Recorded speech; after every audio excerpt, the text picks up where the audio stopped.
can't be easy.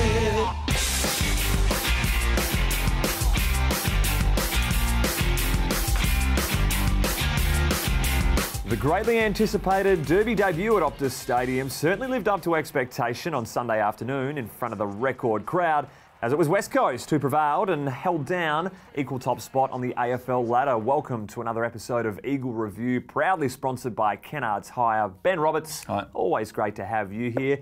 Geez, it was a sluggish start. Freo came out firing the old 4-goal-to-1 term. Had a few shaken in their boots at the time, despite the fact we were well on top of the contested disposal and supply battle. Yeah, inside 50s were vastly West Coast way, but just couldn't capitalise. And on the counter, the Freo Dockers ended up a couple of goals up at quarter time, and they needed to turn around, and they did. There were 58 in. So going into the weekend, we were the number one team for scoring efficiency going inside 50. Freo, to their credit, held us lower at that at the weekend. So probably weren't at our best. Second quarter turned it around. 65% time and forward half of the game, 17-7 inside 50s in that first quarter, which you touched on. Couldn't quite capitalise, but after that, steered the ship. A 5-goal-to-1 second term really broke the game open for the West Coast Eagles. How about this? A 9-goal-to-2 favour at the river end of the ground. Scoring and howling breeze, natural breeze to the river end. Must have been. No, that's going to be the scoring end of the stadium. Sonny Walters, massive injury from Freo's point of view. Yep. Such an important player, and that really did stifle a lot of momentum for them. Huge blow. What were the boys able to do so effectively, though, Benny, to get on top in that second term and hold on to that lead for the remainder of the game? Well, if you'll indulge me, and you at home as well, all three of you, that I've written down some stats that I think are poignant to the victory. 11 of our 13 goals were from what source do you think? Intercepts. 11 of 13, if you don't mind, plus 21 from that score source. Freo got a lot of theirs from there, but 21, so that was a long way toward the game. Plus 10 on contested possession, plus 13 on clearances. Now, everyone said that Freo had the better midfield. Going in, that was where it was going to be won. Well, the midfield got it done at the weekend. Freo going into the day, third best in the AFL for clearance differential in the comp. Third best, plus 13 to the West Coast Eagles at the weekend, and that was a huge factor in the result. A lot of people saying it was fitting. There was a joint Ross Glendenning medal winner on the day. Do you subscribe to such notions? I chuckled a little bit when I thought after the week that we had that it ended up that way. But tell you what, can I just move on to the voting? Mm-hmm. Very interesting, the voting. I mean, it's always that's why we have more than one voter, because it's always everyone likes different things. Bunga and Neil tied in their votes, as we know, 6 votes. Jonathan Brown, Travis King and Paul Hazeby with a 3. Jonathan Brown, 3 votes, S. Hearn. T. King, 3 votes, S. Hearn. P. Hazelby, no votes at all. At all? At all. Not Didn't one? Register. Didn't bother the scorers. Gee, that's stiff. No, it's just interesting. Like, it's fine, Redden was very worthy. Neil obviously was terrific.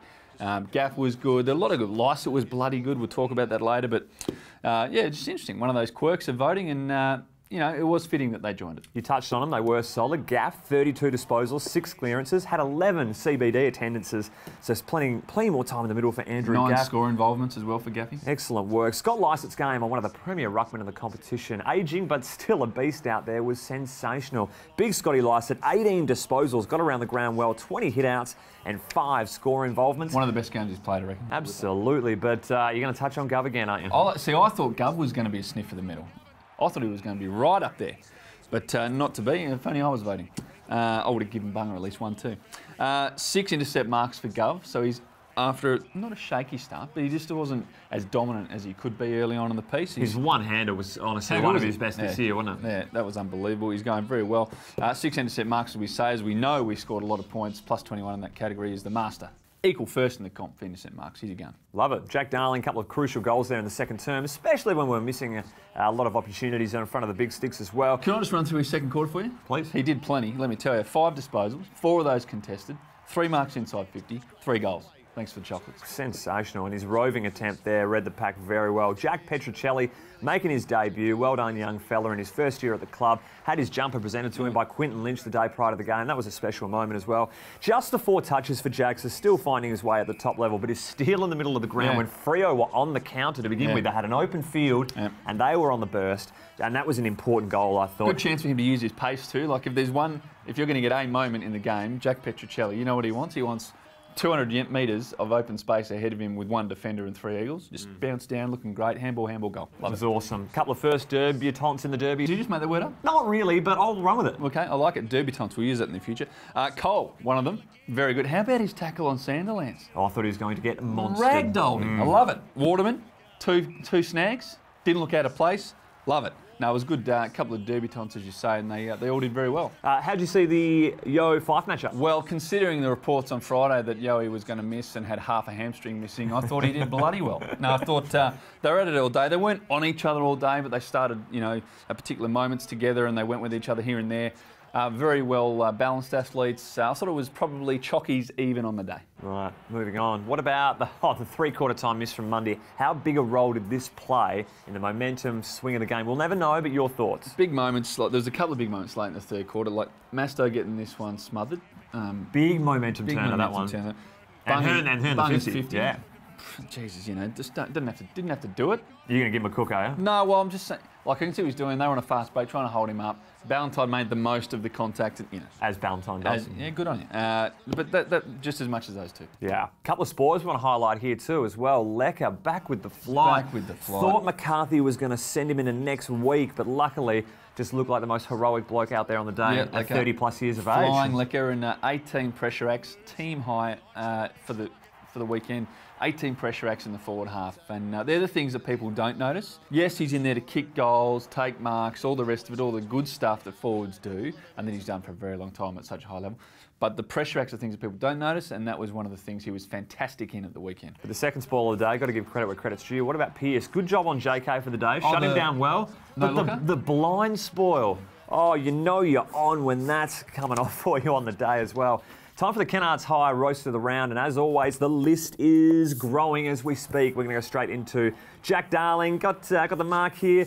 Oh, Deman have had a first crack at it. Oh, no, he couldn't get it in his hands, and Wilson said, nah, mate, this is how it's done. Absolute bonehead play there. Now, Tommy Cole, like when you're having shots and everyone in the stadium knows you're probably not going to make the distance, you want to have a commendable effort. Yeah. I don't know, that's going almost in the river. Yeah, that's bad. That's a stinker. I've got one for you. Darling, Kennedy wide open here. Just had to just not get into this one, but he got in, knocked him, and no one marked it. That looks silly. We love a good Falcon here at the review. Who doesn't? Ryan spoiled into Blakely's face. Who doesn't in life? Now, I don't know how many inside 50 attempts you've had in your playing career, Benny, where you just mung the absolute comeuppance out of the kick, just grubber it 1 foot off the ground, and it ends up being one of the best goal assists for the day. So you've got to be kidding there.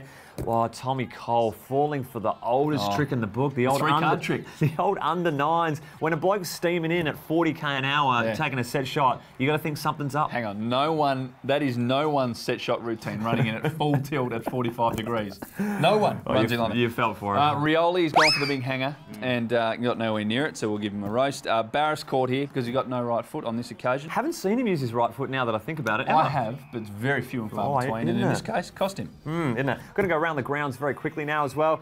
Going to the Western Bulldogs, Carlton. Gowers, when you're having a shot on goal, get pinged. Well, that's bad enough. But then you give away a 50-metre penalty. Oh, that's not great news. But then the back-to-back 50-metre penalties. There's nowhere to hide in that situation. There's a back-to-back theme running through the round the grounds roast. So what about Lyndon Dunn here giving away the second goal on Higgins, back straight after he disputes one? Didn't like the celebration, did he? No, didn't like to celebrate it. No, moving on. Lyndon, strange name. What about Maxi Gawn in the crowd? Now, this gives me the irrits, Ben. Peanuts. If you're a supporter and someone's having a shot on goal, why give them extra motivation to want to sink it even more to get back in your face? But why would you go and say stuff to Max Gawn that you wouldn't have the stones to say out in the street? But you're going to do it over a fence because you know you're protected. Ban him for a long time. Good on you, hero. Yeah. But let's go to the winner. This is a ripper. This is one of my favourites. Derby flavour.